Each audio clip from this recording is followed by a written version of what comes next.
मौत एक ऐसा सच जिसे हर कोई जानता है, लेकिन हर मौत की कहानी साफ नहीं होती।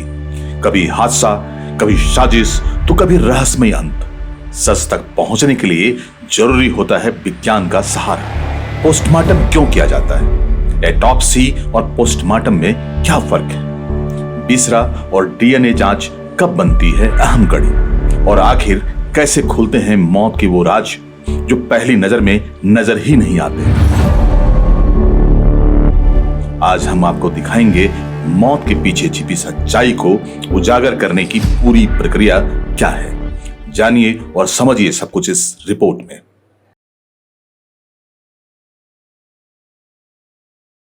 जब कोई घटना हो जाए, खासतौर पे अगर आपके परिवार में कोई दुर्घटना हो जाए या फिर साजिदन कोई मौत की कोई आशंका हो, तो अस्पताल पहुंचने के बाद आमतौर पे यह पता करने के लिए उसका पोस्टमार्टम कराया जाता है, एटॉप्सी कराया जाता है, ताकि reason of death, cause of death ये पता चल पाए।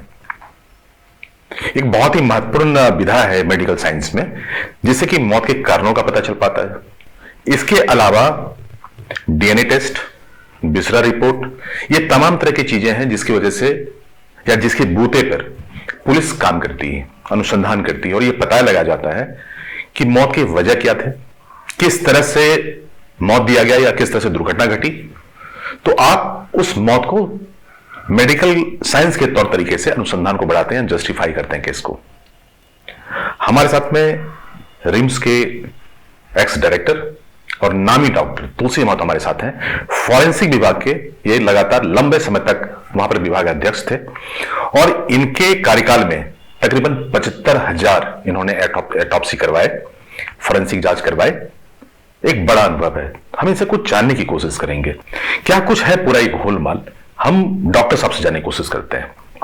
डॉक्टर साहब, अच्छा, जब से कोई असॉल्ट हुआ हो, किसी को अगर जबरदस्ती खिला दिया गया हो, कुछ जहर खिला दिया गया हो, तो कोई किसी भी पॉइजन का ऐसे सब्सटेंस जो होता है वो पता चल जाता है क्या पोस्टमार्टम? पता चलता है। अगर आप कहते हैं जबरदस्ती खिला दिया गया, तो जबरदस्ती खिलाने के दो तरीके हैं। मुंह से खिलाया जाएगा या तो कोई इंजेक्टेबल होगा या पैखाने रास्ते से दिया गया होगा या पेशाब के रास्ते से दिया गया होगा या वेजाइनल रूट से दिया होगा। बहुत सारे तरीके हैं जिसको कहते हैं ओरल या एब ओरल। किसी भी तरीके से दिया जा सकता है या नहीं तो local application over the body. तो पोस्टमार्टम में क्या क्या करते हैं उसमें? एवरी एस्पेक्ट इज, जैसे आपके एक्सीडेंटल केस आता है सर, एक सेकंड बता रहा हूं। The first and primary object of postmortem examination is to reveal the cause of death, right? Type of death, place of death, time elapsed since death. नहीं जाता timing. There is nothing like exacticity, nothing like exacticity. नहीं, 4 घंटा पहले, 5 घंटा पहले, that comes under range, and therefore exactivity is an impossibility. और कितनों भी चीज है उसको एक इंटेलिजेंट गेस के अंदर दिया जाता है, intelligent guess. And this intelligent guess is the prerogative of a trained personal, like doctors doing particular type of work. Okay, एक ये हुआ। दूसरा है कि वो मान लेते अपने लिया कि नहीं, तो अपने लेगा तो लेते समय किसी तरह का स्ट्रगल का साइन नहीं है, लेकिन अगर माइनर स्ट्रगल है तो उसका पता नहीं चलेगा। डांट करके किसी को हम कहे खिलाओ, खाओ, नहीं तो तुम्हारे बच्चे को मार देंगे, तुम्हारे माँ बाप को मार देंगे, पता नहीं चल पाएगा, नहीं पता चल पाएगा। अब जैसे कहेगा तुम यहां से कूद जाओ, नहीं कहेंगे नहीं कूदेंगे, नहीं कूदोगे तुम्हारे बच्चे को मैं वो आ जाता है। हो सकता है। बट हम बस तीसरे स्टेज पर जा रहे हैं कि ये एटॉप्सी में मालूम हो जाएगा कि किस वजह से उसकी डेथ हुई, कॉज ऑफ डेथ में कौन सा केमिकल्स था, पोजीशन क्या लिया। सवाल है उसमें कोर्स ऑफ ट्रीटमेंट पे, what was the course of treatment before initiation of the treatment, on what line the treatment was being guided और मिसगाइडेड और मे बी इग्नोर्ड और समथिंग इंटेंशनल। नहीं, गाइडेड मिसगाइडेड की बात नहीं। It was done in accordance with the wit and the capacity of the treating personnel, and that wit and capacity of the treating personnel is equated with the persons of the same group of the people doing elsewhere. Okay. And it is indirectly मैंने equated by way of getting the degree, whether you are an MBBS, you are an MD। Doctor साहब अभी वो नहीं जा रहे, हम सिर्फ एक लेमन के लिए मैं एकदम लेमन की ही बात में कर रहा हूं। डॉक्टर वहां पे जब आया, सिम्टम देखा कि वो लड़की बेहोश है, तो वो पहला ट्रीटमेंट स्टार्ट करेगा कि वो चाहे भाई अगर पॉइजन लिया है तो उसको वो हाँ नहीं, जब बेहोश है तो 17 साल की बच्ची अगर बेहोश होती है, इसका मतलब ही है कि something abnormal thing has happened, right. So what are the possible abnormal things that might क्या happen? ट्रीटमेंट का प्रोटोकॉल क्या हो सकता है? Protocol is only to save the life by instituting the air first, then circulation and then other ancillary. अगर मान लीजिए कोई नींद का गोली दी है, हाँ, तो क्या ट्रीटमेंट स्टार्ट करना कुछ नहीं, नींद की गोली दिया है तो उसको एकाएक हम हटा नहीं सकेंगे शरीर से, तो उसके लिए एक तरीका है कि इसके जो वाइटल्स हैं इसको मैं नॉर्मल रखने का प्रयास करूं, ताकि by way of normal things the abnormal thing which has been given in the body cell get out of the body by of excretion. और जो दूसरे वाइटल उसको मेंटेन करना। समटाइम्स मतलब you have been preferred to go for the ventilation और something. Every aspect which ever is needed and necessary at that time right is to be contemplated, वो करना है उसको। अब उस दौरान वो दो ही चीज कर सकता है कि जहां उसने देखा कि हाँ संभावित ऑब्नॉक्सस सब्सटेंस हैड बीन इनहेल्ड, अब वो अपने से लिया क्या लिया उस पर मैं नहीं जाता। मतलब एक ऐसे ही सवाल करते हैं जी, क्या ट्रीटिंग डॉक्टर अगर किसी से अगर इंटेंशनल कुछ भी है, अगर कोई डाउट यहाँ पे देखें या किसी भी तरह का एक फॉल्ट प्ले का अगर देखें यहाँ पे संभावना, अगर डॉक्टर मान लीजिए सपोज की मिला हो, मतलब हाइपोथेटिकल सवाल है, कहीं भी हो सकता है वो, अगर इंजेक्शन ए रिक्वायर्ड है, इंजेक्शन बी अगर वहां पे इंजेक्ट किया गया तो कॉज ऑफ डेथ वो बन सकता है, तो क्या एटॉप्सी में ऐसे रिपोर्ट आते हैं क्या आमतौर पे? पहले तो उसका दिखेगा ना क्या आपने दवाई दिया उसमें, राइट, वह दवाई यूजुअली दिया जाना समुचित था कि नहीं, करेक्ट, ये तो देखने के बाद पता चलेगा।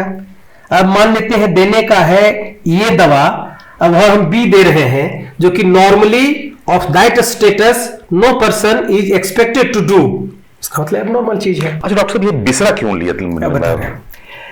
हम कोई भी चीज शरीर में अंदर करवाते हैं या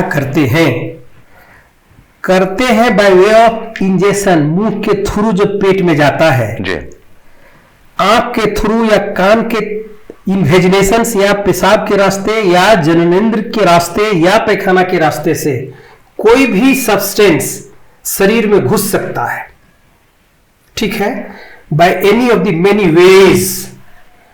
उस शरीर में होमोजीनियसली जमा होता है, वो लीवर में जाता है, कटनी छटनी होती है, फिर जो जो आवश्यक है उसको रखते हुए बाहर ले जाने का प्रयास करता है। इसलिए प्रथमतया अगर मुंह से लिया गया होता है स्टोमक के कंटेंट को भिसरा में पहले लिया जाता है। अच्छा, इसके बाद देखता है कि वहां से निकल करके ये गया होगा आंत में, तो लगभग 2 फीट 2.5 फीट आंत को लिया जाता है उसके कंटेंट को जांचने के लिए। इसके बाद दिखता है कि हो सकता है वहां से निकल करके चला गया होगा किडनी में, तो फंक्शनल किडनी का अगर दोनों सही है तो उसका आधा आधा लिया जाता है काट करके मिश्रा में। लेकिन उसके पहले लीवर में जाएगा जो पोस्ट ऑफिस है कि ये खराब चीज है, इसको हटाना है, इसको हम डिटॉक्सिफाई करते हैं, वो पोस्ट ऑफिस है, तो वो चुन करके काट छाट करता है, इसलिए लीवर ले उसमें कहीं ज्यादा तो नहीं चला गया है, तो बहुत एक्यूरेट होता है विसरा रिपोर्ट। बहुत एक्यूरेट, बहुत का क्या माने हुआ, मतलब वहां पे एसर्टेन हो जाता है कि भाई वो it is in most of the cases it is nearly detected. 2 तरह का डिटेक्शन होता है कि एक डिटेक्शन होता है जो पॉइजन है, जैसे मानते हैं नमक तो सबके शरीर में है, अल्कोहल कम रहने से कोई हर्ज नहीं है, नॉर्मल में भी मिल सकता है, कोई चीज है जो तनी ज्यादा है लेवल से तब वो पॉइजनस हुआ, कम है तो वो पॉइजनस नहीं है। तो बहुत से लेबोरेटरी में होता है कि क्वालिटेटिव जांच होती है, वो मात्र ये कह दिया कि इसमें अल्कोहल है, लेकिन कितना अल्कोहल है इसको नहीं पता है। अच्छा, बिसरा रिपोर्ट में कॉज ऑफ डेथ में चीजों को एसर्टेन करते हैं, लेकिन अगर मान लीजिए लड़के के साथ में कोई सेक्सुअल इंटरकोर्स हुआ है या तो क्या बिसरा से वो पता चल जाता है क्या, या वो उस जांच से मतलब नहीं? बिसरा पर से के जांच से सेक्सुअल एक्टिविटी का पता लगाना in most of the situation is not possible, but concomitant thing, जैसे मान लेते हैं सेक्सुअल एक्टिविटी के पहले अगर कोई डेलिब्रेट है, चाहे आपसी सहमति से है या थ्रेटनिंग अंडर थ्रीट है या अनकॉन्शियसनेस के दौरान है, बस many permutation and combination of possibilities are there. दोनों में क्या इंपॉर्टेंट ज्यादा है? बता रहा हूं। दूसरा या फिर नहीं, पोस्टमार्टम? दोनों। उसमें तो सारा कुछ देखेगा ना कि जबरदस्ती हम किए हैं कि इसके साथ की नहीं, शरीर में कहीं किसी तरह का एपेरेंट इंजरी ऑफ स्ट्रगल है कि नहीं। वो बिस्तर से पता चल जाता है? नहीं भाई, वो तो बाहर से पता चलेगा। अच्छा, तो भाई पोस्टमार्टम से पता चलेगा। पोस्टमार्टम का एग्जामिनेशन का प्रथम पार्ट। तीसरा आमतौर पे क्या पता करते हैं? भीसरा में यही पता करते हैं कि जो सामान्य तरह से शरीर में अवयव होते हैं वह उसी लिमिट में है कि ज्यादा है। ज्यादा है, ठीक है, लेकिन most of the laboratory is not in a position to say whether the amount is accurate और नॉट। लेकिन जैसे मान लीजिए कि सीमेन की बात हुई थी। एक सेकेंड, सीमेन की जांच भीसरा जांच में पर से नहीं आएगा। नहीं आएगा ना। वो वेजाइनल पार्ट है, वो समझिए कि एक्सटर्नल पार्ट हो गया, वो नियरली एक्सटर्नल पार्ट है, ऐसा कोई क्लियर कट कंपार्टमेंटल नहीं है, दोनों भीतर बाहर एक जैसे से मिला हुआ रहता है। तो उसमें प्रथम चीज है कि पहले कपड़े की जांच होना है, बाहरी आंख से देखने के बाद जांच होना है, हाइमेनल स्टेटस का जांच होना है, उसके भीतर में लाली है या नहीं है, यहां पर कोई एक्टिविटी होती है तो और यहां नहीं होती तो दोनों में कोई अंतर होता है जो नेकेड आई एप्रिसिएशन से पता चलता है, वो देखना है। वो नहीं मिला तो सामान्य प्रक्रिया है कि उसके भीतर में जो फ्लूइड नुमा चीज रहती है उसको ले करके एक प्लेन स्लाइड में एक की ओर ले लेना है, जिसमें किसी तरह का कोई पोस्टमार्टम किया तो वो प्रोसेस होता होगा, एकदम होता है, और it is a must. Doctor मतलब अगर प्रॉपरली एग्जामिनेशन करे, पोस्टमार्टम करे तो संभव है कि वो पता चल जाए कि बिल्कुल संभव है, वो तो वही पता चल जाएगा, पता चल जाएगा एकदम विदाउट एनी स्पेसिफिक एग्जामिनेशन। तो फिर डॉक्टर साहब ये जो फॉरेंसिक करते हैं पुलिस वाले लोग, आप भी चूंकि उसके एक्सपर्ट हैं, हाँ। तो कपड़े में जैसे वो मिला, हाँ ठीक है, अब सवाल है जैसे कपड़े में दाग है कि नहीं। कोई भी व्यक्ति साधारण ज्ञान से भी कह सकता है कि कपड़े में दाग है, तो भीतरी गारमेंट रहता है उसमें भी जहां जो क्लोज कांटेक्ट कर रहता है वहां का कलर डिकलर्ड रहता है due to repeated friction. Right, अगर उसमें से कुछ निकला तो लग सकता है उसके वेजाइनल सिक्रीशन का भी हो सकता है या उस दौरान दोनों के सिक्रीशन का मिक्सचर भी हो सकता है। तो वह मिक्सचर क्या है, इसी का जांच होता है, जो कि वो कपड़े का जांच भेजा जाता है कि इसमें देखिए कोई संभावित स्पर्म है कि नहीं। तो स्पर्म उसी का होगा जिसके सीमेन में नहीं, जिसके सीमेन में स्पर्म होगा। हम एजियोस्पर्मिक है, हम अपना भासेक्टोमी कराए हुए हैं कोई व्यक्ति, तो उसमें वो चीज नहीं मिलेगा, लेकिन सीमेन का प्रेजेंस है वो मिलेगा। सीमेंस में बहुत सारे चीज होते हैं, उसके अंश पता चल सकता है कि ये सीमेन है। So this stain is semen and not other stain, it is to be exclusively stated। तो डॉक्टर साहब बहुत संक्षेप में जाना चाहेंगे कि जो फोरेंसिक करता है कपड़े की जांच, वो तो आप नहीं करते होंगे? नहीं, वो वहां नहीं करता है, तब वो चले जाता है पुलिस वाले, फॉरेंसिक साइंस लेबोरेटरी में जाता है, पुलिस वाले में नहीं, जो पुलिस डिपार्टमेंट है। वो चीजें सब जाती है कि जो मैंने जांच किया और जो हमारे यहाँ जांच संभव नहीं है उसकी जांच वहां हो और उसका कोरोबरेशन हो, दोनों मिला करके। अगर आप कर सके हैं यहाँ पर जैसे स्लाइड टेस्ट कर सके हैं तो वहां हम देख सकेंगे वेट स्पेसिमेन तुरंत हवा में सुखाया, माइक्रोस्कोप से देखा, तुरंत हमको स्पर्म नजर आएगा। करेक्ट, समझ गए।